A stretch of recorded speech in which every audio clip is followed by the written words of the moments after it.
отсоң турин жаш балдардын баарын биз көрөбүз, билебиз, кайсы бала кандай жүрөт, кандай бала депчи. Мен өзүм ушундай ак көңүл, мындай баласың да, кечикпейин баласың. Улак каякта болсо, мисалы, улактын башка жерде кайсы болсо дайыма чогуу жүрөсүң да, жаныбызда калбай жүрөсүң. Ай ат келмейсиң да айылда. Ушу балдардын көп көңүлү бар да. Сени ойлоп атасың, мен жүрсөм эле эч ким мени байкабайт деп. Баары көрүнүп турат айылда. Ким кайсы бала кандай экен айылда.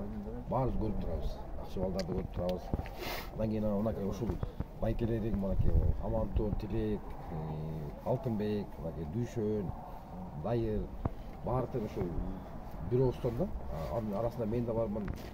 Анын ушул деп. Анан улакта жүрөсүң, бирок атым жок да. Анан ушу айыл биз бул айылдын балдардын ынтымагы, улуу кичи дебейчи, бир турганбыз баарыбыз. Анан бул байгеден түшкөн тайды ушул сага берели деген чечтик да. Ушу тайды сен чоңойтуп, ат кылып минип, өзүң жашыл сен дагы школду бүткөнчө бул тай килейген айгыр болот. Ушуну только гана сатпай, ушул гебетасы жакшы экен тайдынчы. Жакшы боло турган тай да, бул күчөлүү. Муну баксаң чоң килейген айгыр болот. Ушуну алып минип, баягы дагы айылдын керегине жарап сен дагы байгелерге окшоп айылга улак ташып, байга алып келип айылга.